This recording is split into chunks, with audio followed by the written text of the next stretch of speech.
So I'm so excited and honored to have Mastin Kipp with us here today. He is my mentor and someone that I just look up to and am just so honored to be in the presence of.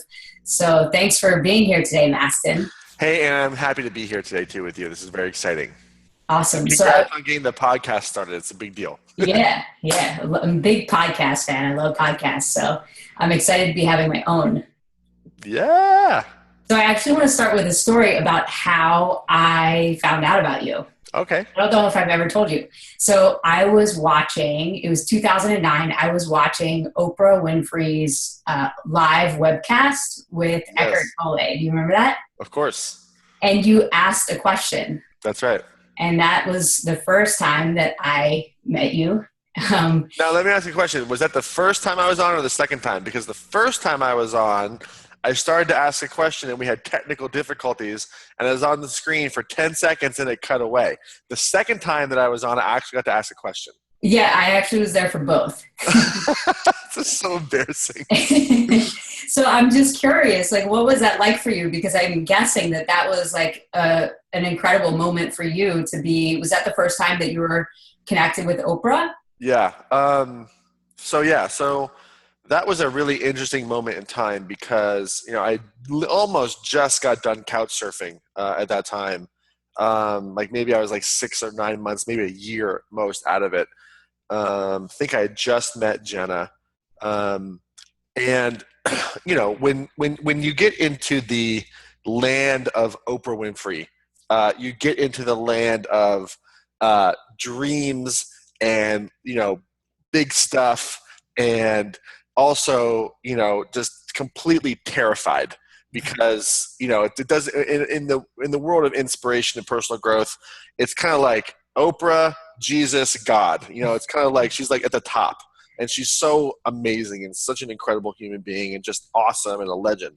So, when you're prepped to be on a show with her, there's no preparation for that. It's a real scary, terrifying thing. And when I did it, they sent me out this like Oprah Skype kit that came in this like big black box, and there was all this gear, and like the producers were like, you have to be in a place with great internet. So I had to figure that out. And then they like there's a background here. This is just the office that I'm in, whatever. Just like there's a door and a wall, and it's not the best colors, but whatever.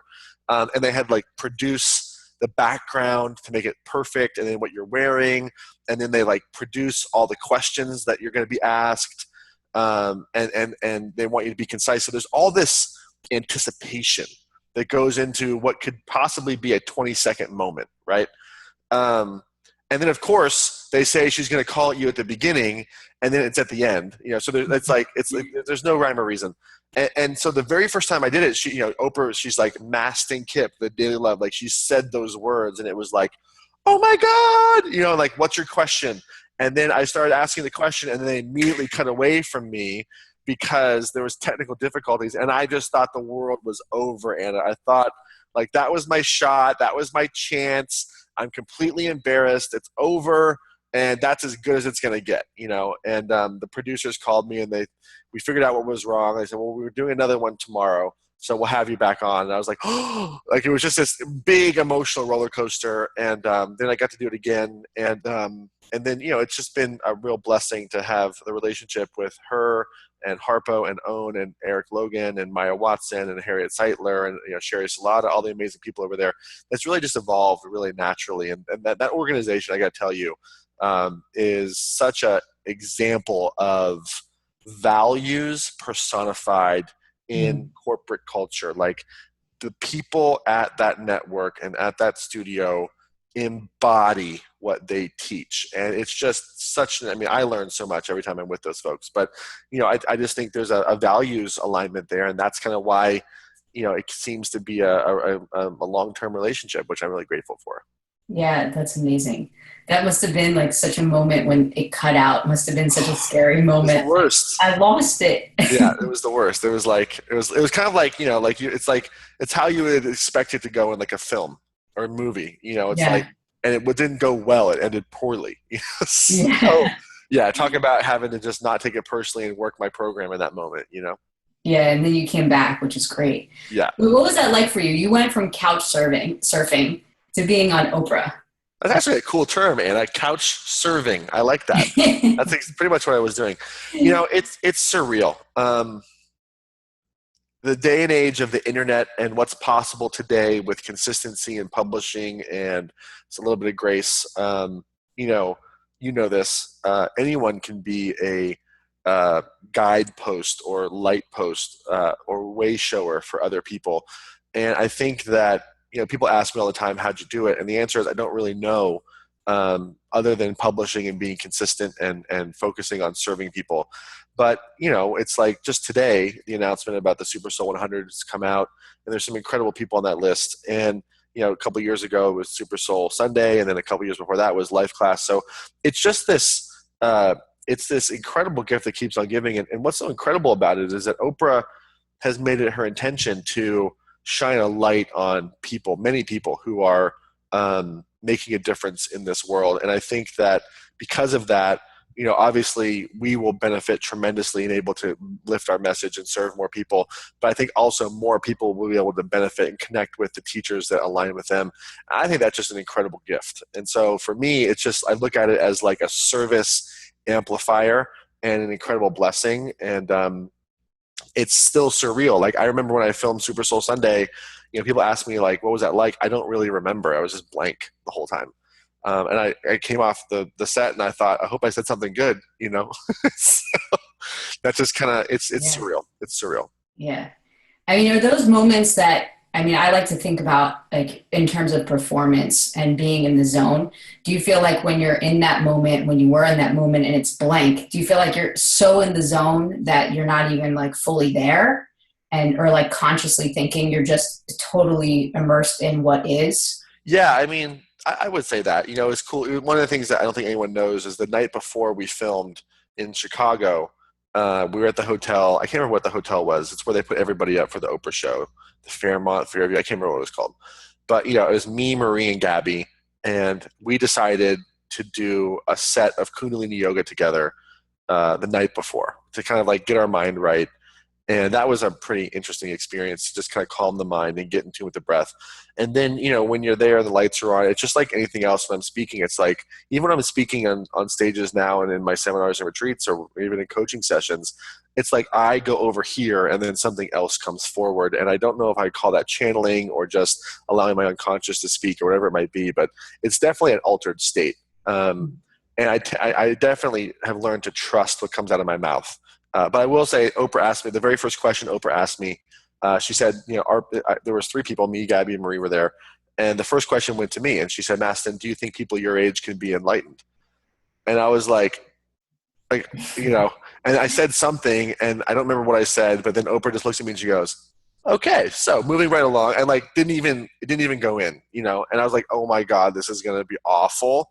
And then I think the other thing is Oprah just has this gift of helping people feel comfortable because I think they know that being in her presence can be a little nerve-wracking. It's kind of like a good director on a movie, helping the actors feel comfortable. I think that's a gift that she has. And then the rest of it was just whatever came out, and I hope it was good. Right.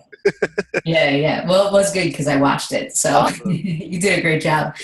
I want to talk a little bit more about how when you say you get into this altered state, right? Like I was saying, to me, that's being in the zone. And Sure. I've really seen it happen for you. Like when I've been to your live retreats and been to your live seminars, like when I see you up on stage, because I also see you off stage. Yeah. And then when I see you on stage, it's like something is coming through you. Yes. So what does being in the zone mean to you? I think it's a combination of a couple of things. It's a great question. I think it's a combination of your physiology. So like I'm not consuming a ton of inflammatory foods, sugary substances. I'm really making sure that my body's taken care of. I also move with exercise before I go on stage. And when I was at Clean Your Power Live back in July, I had an elliptical machine in my room because I just didn't have to maximize my time. But I'm always moving. And then I think the most important thing, and this has happened from the very first talk I gave, at first it terrified me, now I count on it, was I had this idea of what I was going to talk about, And then as soon as I get on stage, it just goes over here, and then something else comes through. And the first time I did that, it was actually where I met Jenna, the very first talk I ever gave. I was terrified because I had all these notes about what I wanted to talk about in the order that I wanted to talk about it. And then something completely different came out, but the audience was served. So I also feel like that when you're in the room with people, when you can follow that intuitive voice, and let it speak through you, you'll serve the people in the room. And then the other thing that's really interesting is that, we are rolling out, we have this thing on Facebook and YouTube that I put out on Instagram called Mastin Minute, where it's just like a minute of something from a live event that I did. And I was going through some of these just yesterday, a new batch, and I was watching them and I was like, this is good shit. Who said that? Because I don't say that. Like, that's not me. Like, I'm not saying it's good because I came up with it. I'm saying it's good because I didn't come up with it. It's something else coming through me, because I'll sit in my office and try to come up with blog posts. I'll just sit there and bang my head and nothing comes. But then, like, when I go there and speak, something else speaks through you. So I think it's also a part of really allowing your intuition to speak. And so whenever I'm doing an intervention on someone or whenever I'm teaching, I have my bullet points that I'll talk about on PowerPoint, but I'm really just going with what's in the room. And I think that makes it really exciting because no event will ever be the same. Every event is different. And, I think I'm going to go this direction and we're going over here. And I love that because it keeps things very exciting too. And sometimes, we get such great results with the interventions that we do. People ask me, like, was that person an actor that was planted there? And I'm just like, no, it's not an actor. It's just the way that it unfolds. And I think that when you're following your intuition as a coach, which I know I think you're always guiding people to the right answer. Yeah, totally. And really just trusting that you don't need all these notes. That's right. I've had a similar experience where, like, when I take notes and I try to follow that, it kind of messes me up more because then I get into thinking and trying to remember versus actually being there. And that's right. Being present. Yeah, totally. 100%. Yeah. So I think that's what being in flow is all about. Like, you're present and you're trusting your intuitive voice. And, what intuition is I think it's a combination of two things. I think intuition is literally like a download from a higher source that we get through our heart center. But I also think it's our unconscious mind's ability to rapidly identify patterns that we've seen before. And so I think it's a combination of these two things. I think it's rapid pattern identification combined with some type of higher wisdom, and that's what intuition is.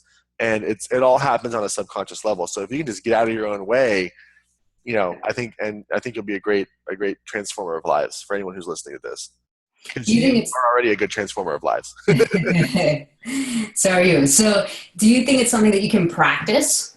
I think it's something you have to practice. I know that, for me, like, it's interesting. I was a music manager before this, so I was always focused on cultivating talent at the highest level. Like, my last client won like 2 or 3 Grammys in 2007. So, like, we worked at the highest level. And when we would work with what I call baby bands, which were bands that were not known, they weren't on radio, they didn't really have a following yet. There were certain things that we had them do. And one of them was, you need to play as many live shows as possible to get your live game down. Because in the music business, especially if you're a rock band, you live or die by your touring capabilities. And so when I decided to get into speaking, I was like, okay, I'm going to speak now. So I just did what I would do for my clients. I just booked a bunch of gigs. I think in the last 7 years, I've probably done 500. I don't know how many events. And at some point in 2014, I did like 35 shows in like 37 days or whatever it was. Crazy schedule. And it was such a momentum of like just next city, that about halfway through that tour, I stopped caring about what the audience thought because I was just so tired. Like, I just didn't care anymore. And what was interesting is that the response went up towards the last part of the tour. And I think that's kind of stuck with me. But I think it's something that you have to practice, because if you're in your head when you're speaking, you're dead.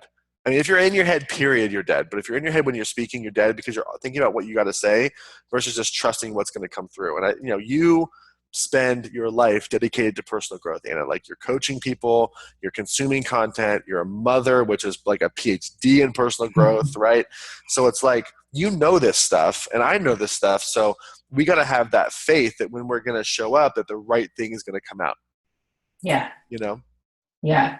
It's so much relying on that faith, because that's otherwise you're definitely gonna be stuck. That's right. That's right. Paralysis by Yeah, analysis. I don't yeah. think I've actually ever been stuck on stage. I've had dreams about it, but I think I'm just a real good bullshitter. I just stuff comes out. I like to think that you're really good at accessing your inner wisdom. Thanks, Anna. That's a better way to Yeah, put it's the truth.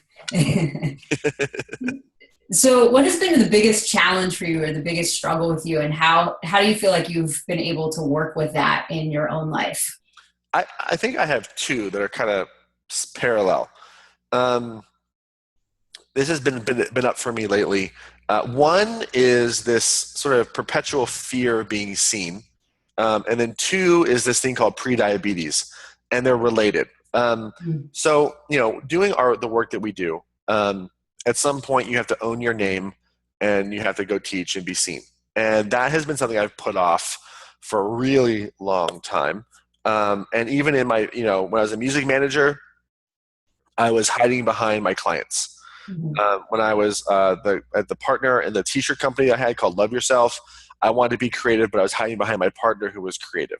And then even with my old business, The Daily Love, I was writing every day, but only because I was surrounded by all these other people who had these voices that made me feel like I was enough. Mhm. So stepping into Mastin Kipp and this brand, from my brand, I think we've talked about this offline, but I've wanted to do this for like over a year. And if you go to my website today, August 4th, it's just an opt-in with a name and email address. There's nothing there. And I've uncovered that really the reason why I have the skill, I have the resources, I have the knowledge of how to put a website up, I have all the team. It's not a matter of resources, it's a matter of mindset. And so I've really come to peace with this idea that this is what I'm doing, this is who I am, this is what I want to do, this is my purpose. And now aligning with those actions has been really incredible. And when I made those decisions, that's when stuff like the Super Soul list came up again, or like different opportunities would align themselves, and it's really been really interesting to kind of see how all those are lining up once I made that committed decision. But when you're hiding, or when I was hiding, one of the things that happens is you kind of feel this like low level, how should I put it, like stress, anxiety, this hum that like you're not really doing what you're supposed to be doing. And that anxiety I've had for a long time sort of fueled, especially in my early 20s, cocaine addiction, Adderall addiction, sugar addiction. And as a result of those addictions, completely throwing off my hormonal balance and raising my insulin levels. I don't want to get too detailed, but basically, when your insulin's too high, you don't release fat, you store it, which, over the last 3 years, I've been trying to really focus on my weight loss and my physical well-being, but the weight wasn't coming off, and I did not know why. And it was all about this hormone called insulin. So figuring that out, I've started to drop the weight, which has been exciting. But I think they're related, because if I had not had this anxiety and this desire to cover my real self up, which probably goes back to childhood, I probably wouldn't have had those addictive behaviors that threw my hormones off. And so now I'm really in the process of kind of letting myself be seen, allowing my body to restore back to its natural hormonal balance and having discipline around that, and coming into some type of homeostasis with those two things. And it's exciting because I don't know what's next. Wow. you know Yeah.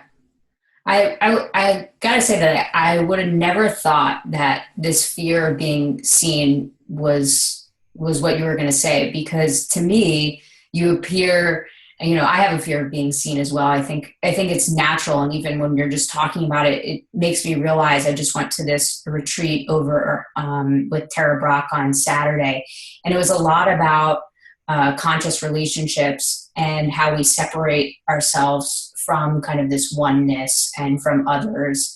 And that's like the deepest spiritual practice that we can have. But the essence of it was that we're not being seen as children. And so we create these strategies. And yes. so we have these protective strategies to want to kind of hide, essentially, because we're afraid that we're not going to be loved. So I think it's like a fear that we all have, but I wouldn't think that that would be a really big challenge for you, because you're so out there, you're on Oprah. I mean, how Yeah. much more out there can you be, that I would have never thought that that's something that you've struggled with. Well, but thank you.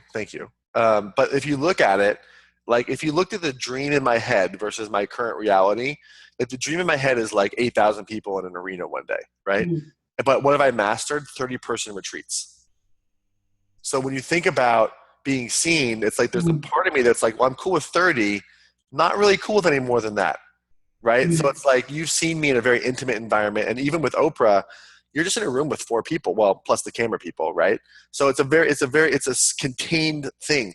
And I guess what I'm talking about is like trying to match up with that vision of like putting myself out there as a teacher, like allowing like the opportunity for like the crowds to grow. Like that type of stuff is really scary because the question I've asked myself is, well, I can hold a room of 30 or 100 or 200 or 300, but can I hold a room of 1,000? Mhm. Can I hold a room of 5,000? I remember I was at UPW, Tony's Robbins event a couple months ago, and I was sitting there like visualizing myself leading this group. And I was like, if I'm really honest with myself, I don't think I can hold this many people yet. Right. And so it's like, well, why not? And then that's where this sort of inquiry came. So I also think it's about expansion and levels. So like, I'm not sitting in my house curled up in the bed, depressed like I used to be in my early 20s after I got Yeah. sober, just like not being seen at all. Right. But I think it's like the next level of what that personal growth is like that onion, so I'm like peeling down that next layer and saying, yes, I can use my name. Yes, I'm a teacher. Yes, I'm allowing for more people to come see me. And I think that it's not about me, it's about the serving of others. But it's a catch-22 because people are coming, they think for me, but really for themselves. Does that make sense? Yeah, that makes So perfect. I think it's just more about growing into that. And also I've had this like protective little banky, whatever you call it, of like called the daily love. Like Oprah said it. She's the one that read it. She's the one that validated it in a lot of ways. And I have to let that go. Like that's this big kind of like, a survival pattern that I've really had to wrestle with the last, year or two. So Yeah. which I've finally sort of come to terms with, which is exciting. So it sounds like it's really about you being Mastin Kipp and being able Yes. to hold that space of this is me without hiding behind somebody else or a different 100%. name or anything else. Just letting go of all that protection and being like, this is That's me right. and I can serve you. That's right. And what's funny is, I mean, it's kind of like I'm the last one to get it.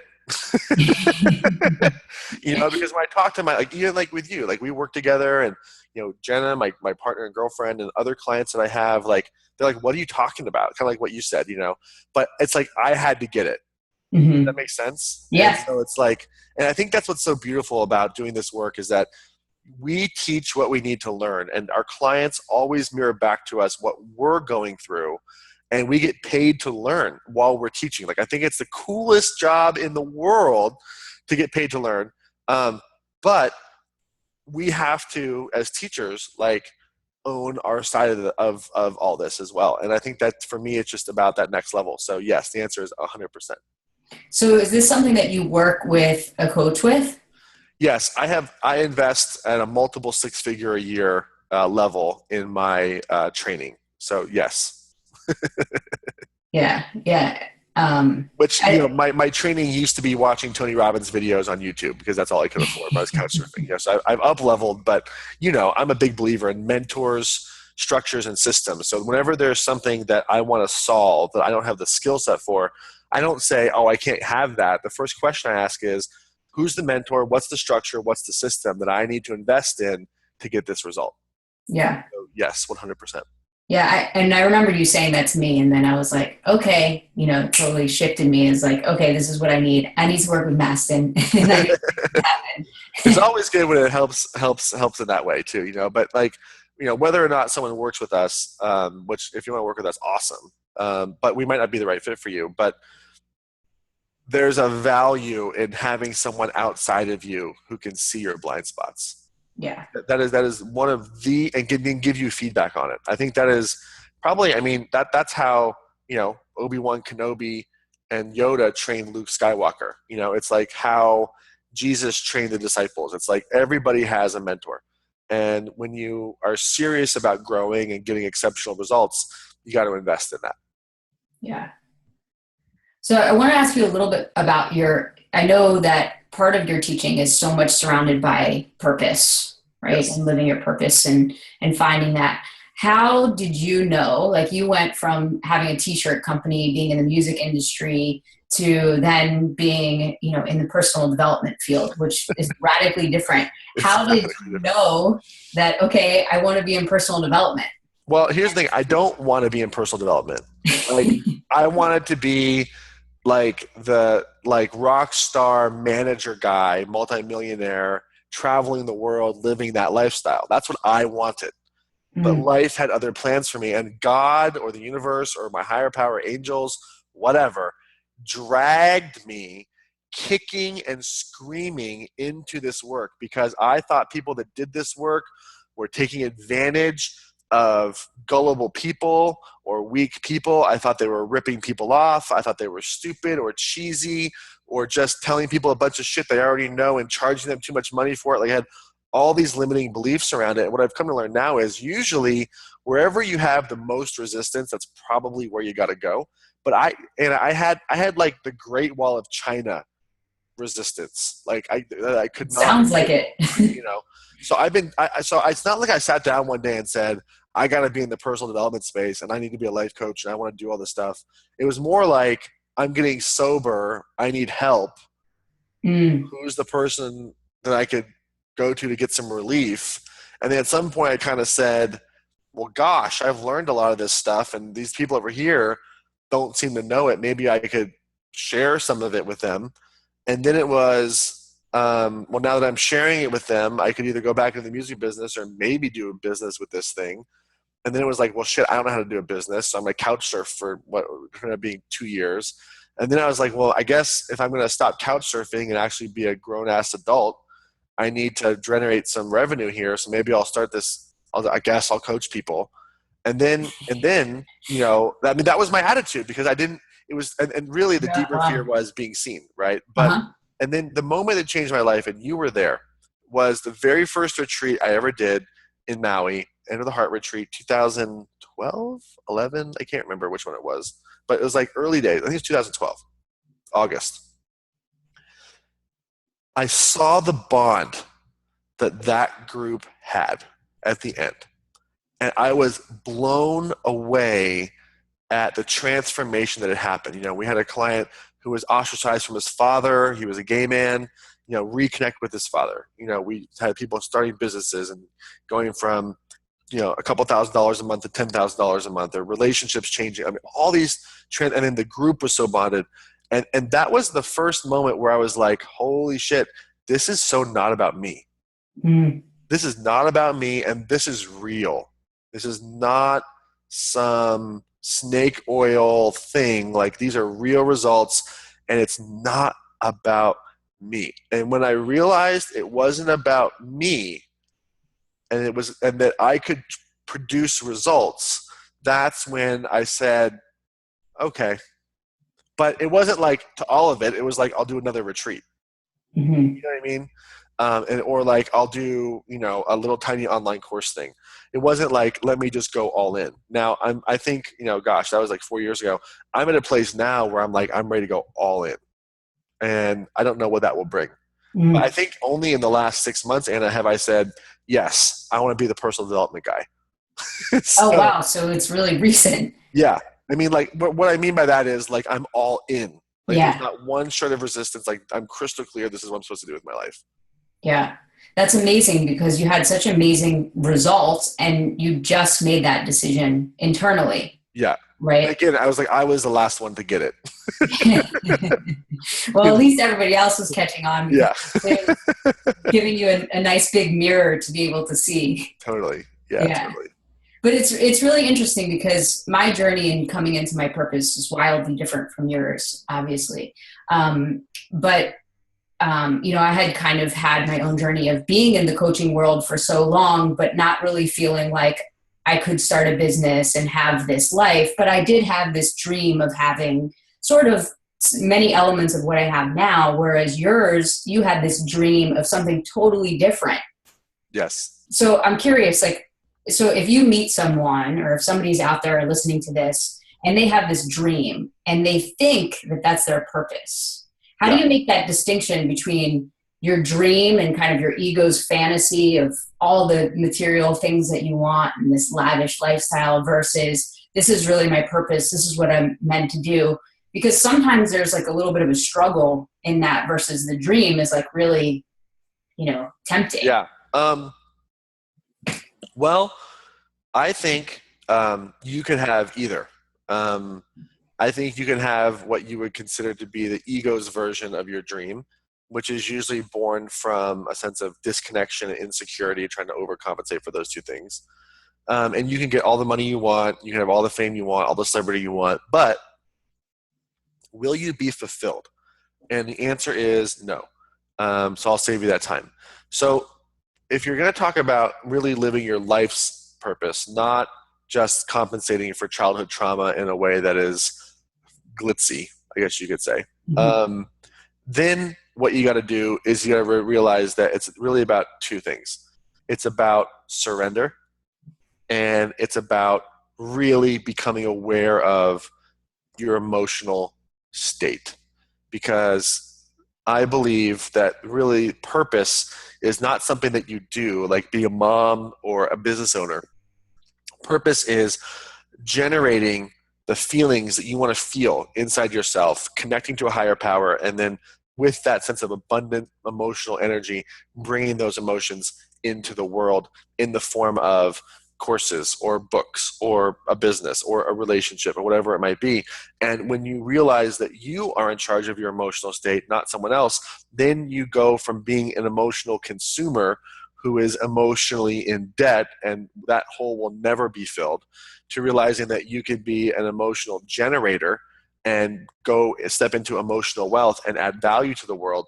That is really what it's all about, because you'll lose your job. God forbid you lose a child. God forbid you lose someone that you love. But the chances are, if you're a human being, you're going to lose people that you love. And so if you think that the relationship is your purpose, or the job is your purpose, or even the business that you have is your purpose, you'll lose it at some point. And then you have to ask yourself the question, well, who am I now? And if you know who you are and that you're not your job, you're not your relationship, then when things are lost, they're sad, even tragic, but you don't feel like you don't have a purpose. And the thing is, the difference is you can have a tragedy, but know that you have a purpose. If you don't believe that you have a purpose, that's how people go suicidal. That's how people go depressed. That's how people end their life. So it's refreshing to know that my relationship or my child or my business or whatever is not my purpose, but it is an extension of my purpose. So what that means is it's up to me to take care of myself, to generate this emotional wealth, and then pour that into my child, and pour that into my business, and pour that into my relationship. And if I lose something, knowing that I still can be this person of purpose and create something new. Mm-hmm. So it's essentially taking out the I, and I need this, I need that, in order to become something greater. And it's really about filling up of thinking about what you want to give to others and how you want to feel versus, taking. Well, it's interesting. It's kind of a catch-22. It's like a chicken and the egg, because in order to serve, you have to be full. The question becomes, how do you get full emotionally? If you're getting full by relying, like, for example, if you're in a relationship where you're only happy if your partner's happy, like, God bless you, and that sounds like pain to me, right? If you're in a business where you're only happy if you're making money, or if you're a parent and you're only happy when your child acts well, right? It's like you're setting yourself up for pain. So we have to really focus on, where am I getting my emotional sustenance from? I'm not expecting the outside world to give it to me. I'm in charge of that, and I'm going to bring it forward. When I bring it forward, what that will allow me to do is impact other people. But I can't impact others if I'm empty. Yeah. And I can't look at you and say, Anna, it's your job to make me happy, and if you don't comply with that, I can't exist. Like, that's a real setup for pain. Yeah, totally. So how do you personally get full? What fulfills you? Oh, so many different ways. So right here, down to my right, would be the left on the screen. this is Sadie. She's our golden retriever. And just like stuff like playing catch with Sadie is awesome. Or like going to the gym and exercising or feeding my body well or extending a compliment. I think those things really fill me up. And then also teaching. I love teaching. So, every time I'm at a retreat, every time I'm at a seminar, every time I'm doing a Facebook Live, whatever it might be, it just consistently fills me up. What doesn't fill me up is the praise. I don't give a shit whether someone likes my stuff or hates my stuff. That's not what I'm looking for. I just like the act of being of service. People are going to interpret it at their level of consciousness, and I can't control that. But the act of being of service is a lot of fun. Massage, exercise, yoga, meditation, eating well, going on trips. And we just got back on a trip from Tulum, which was amazing. Just pattern interrupts like that. All those things are really incredible. But, at this point, I live a very blessed life, and the majority of my emotional needs are met. So most of my mindset and consciousness now is focused on others. But the only reason I can do that is because I have a real good baseline of my own emotional wealth. Yeah.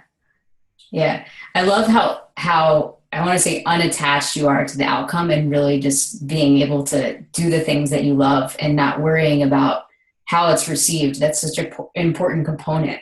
Well, it is and thank you, because I think if you're a coach and I'm coaching you so that you like me, I'm not coaching you. You know what I mean? And so it's like, there have been times where I give very direct feedback to my clients they don't want to hear at the moment. Yeah. But it serves them long term. I've been on that side too. I'm like, thanks, Mastin. That wasn't what I wanted to hear. Yeah, exactly. But I think that's what a great coach is about. And, online today, there's so many people with so many different opinions. And I just, forgive and delete the haters. Yeah. Yeah. It's key. It's key, first of all, for what you are doing, because not everybody's going to like you. And that's something also I'm still learning to get comfortable with this idea that not everybody's going to like me, and that's okay. That's right. And I'm sure similar to you being seen, it's like, well, some people might not like you. Yeah. That's okay. Yeah. Well, I remember one time, like a couple months ago, I came out and started talking about my pre-diabetes and the weight and stuff like that. And like a couple of days later, I put out some other video and it pissed off somebody. And they sent me this email that was like, how dare you say this? This is the worst thing that you could say. I completely disagree with you. And by the way, you're a fat pig. And if I had been in my consciousness of 5 or 6 years ago, I would have been like take it all personal, And this time I just thought to myself, wow, this person's really in pain. And just send some love, forgive, delete. It doesn't get me anymore, where it used to. But it's just going to happen. And if you think that, you have to be successful and have everybody like you, you'll never be successful. Yeah. I'm working on that. But A Course in Miracles, to that comment, A Course in Miracles says every comment is either comes from love or a cry for help. Yes. And that's actually really helped me when I'm listening to, I've gotten some negative feedback, and it can be, like, I want to say, if you have that perspective, it can be easier to say, wow, this person's really in pain. Yes. Well, and, I have learned so much from people who have been my biggest critics, because let's just say that it's 99% bullshit, but that 1% truth can help me grow. Yeah. And, we've had some scurvy elephant clients, to use a Wayne Dyer term, who over the years have really challenged me. And, looking at where is this, their projection, because there's a lot of projection going on, and where's the truth in this? Because maybe there's some truth. And so what we always try to do is extract the truth, get rid of the projection, and move on. Yeah. It's beautiful and quite difficult to do. Very difficult. It feels like when you're going through it, especially if it's a client, like you're getting punched in the gut, Yeah. Yeah. So what's your daily routine look like? What does a typical Mastin Kipp day look like? Great. So whenever I go to bed, I set my alarm for 9 hours later.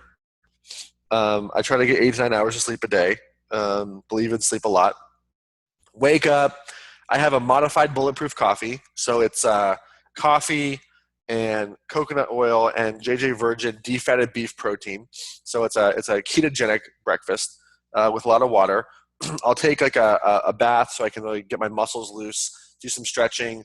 I'll do some meditation, and then I'll hop on the cardio machine for about an hour, do some meditation after that, and then have a substantial breakfast, usually with some oatmeal, and usually it's like a shake with oatmeal and protein and some fats in there and greens. And then I sort of have my day, depending on what the day is. I chunk my life. So sometimes I'm in admin mode where I'm running the business, and then sometimes I'm in creative mode. Like right now, I'm sort of in half both. I'm in half creative mode, half admin mode because we have a launch coming up. And then if I'm in creative mode, that's all I'm doing. Or if I'm in teaching mode, that's all I'm doing. So it kind of varies. But then, I'll have my work throughout the day. And then about 4 o'clock, 5 o'clock each day, I'll go to the gym. I'll do another hour of training. I'll have a nice, healthy dinner after that. And then I'll do about maybe 20 more minutes of cardio towards the end of the night. Have a little bit of some time during that time, before or after with Jenna. We connect around the business, around our personal, our relationship, have a good time, and then go to bed. And it's kind of on that repeat. And then, when I'm seminaring, it's like wake up, cardio, eat, go. Like that's pretty much all it is. But I'm always trying to instill movement and meditation into my day to help really, because I really think that, we learned this from Tony, that it's really about changing your state first and foremost. And the way to do that is with movement and breath and eating well. So I'm curious, because let's say for somebody listening, they might say, well, yeah, well, that's easy for you to do, Mastin, because you have all this time and, you're at this point in your career and your life where you have had all this success. So, but they might be saying, oh, I can't structure my day like that because I'm stuck in this job, but I want to transition into my purpose. And I found that two of the biggest obstacles people perceive is that they don't have the time and they don't have the money. Mm-hmm. So what piece of advice would you give somebody who's stuck in their job and they feel like they don't have the time or their money to really live their purpose? Couple things. You're right. You don't have the same day that I have, first and foremost. But I didn't used to have this day either. And the way that you get having a day like this is to stop telling yourself you don't have the time and the money, knock that shit off and create it. Get up an hour earlier, or, get off Netflix, get off Facebook, say no to your family for a little bit, cancel people who are draining energy from your life. Give yourself the opportunity to get, to seek out mentorship and carve out time. So you may not have, it's sort of a, how should I put this without sounding cruel? It's an amateur mindset to say it's easy for you because you're there. Because anyone who's there has not always been there, and they've gone through a lot to get there. So what you really want to say is, if you want to step out of the amateur mindset, is, well, what did they do to get there? And then make it a priority to model them, and eventually you'll produce the same results. But at the same time, I'm ridiculously busy, and I still have to find the time. Like, I have to make it happen. So what I do is I schedule the important shit first. The training, the time with Jenna, like the meals, all that stuff takes priority. And then I fit in everything else around that. Mm-hmm. And so if you have a job that you hate, get up earlier, meditate, or get up earlier, write your blog, set those boundaries, like invest in training, like whatever it might be, but do the things that people did to make it happen. And when you say it's easy for them, you're just it's an amateur mindset, and it's something that will just perpetuate you being stuck. So you want to really have a curious mindset and a humble mindset, and recognize that anyone that's been successful has paid their dues.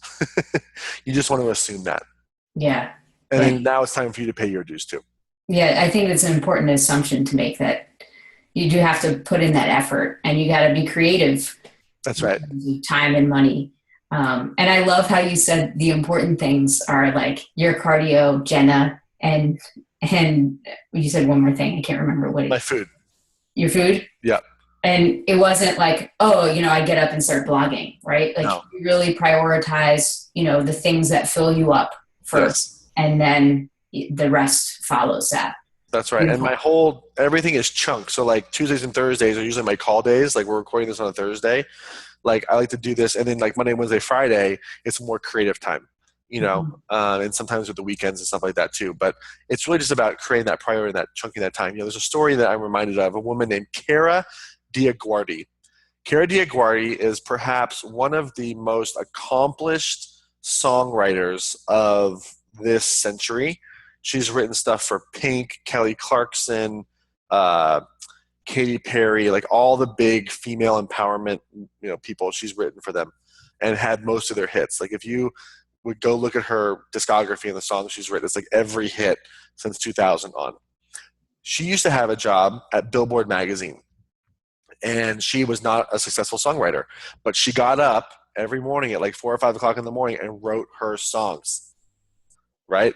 And so she made that a priority, and she started to go into a new direction. So, Mhm. and then she still had her big job at Billboard in New York City. So, it's like it where there is a will and a determination and a tenacity, you will find a way. And you got to kind of give up some stuff in the short term to get a lot more in the long term. Yeah.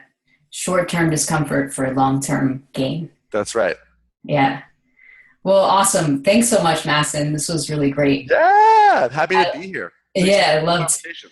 Yeah, love the conversation, and I feel like I got to know you more, and just appreciate that all you're doing and continue to give. And we're so blessed. I want to say, as a human culture, Oh, to allow you to serve us, oh, and I'm grateful too that I feel like I can then also give that back as well. awesome, man. Well, So that's thank very kind of you, you to say. Thank you so thank much. you, And likewise, you're doing such great work in the world, and I'm happy to support you any way that I can. thanks, Mastin. All right, I'll see you soon. Okay, All right, bye, Anna. bye.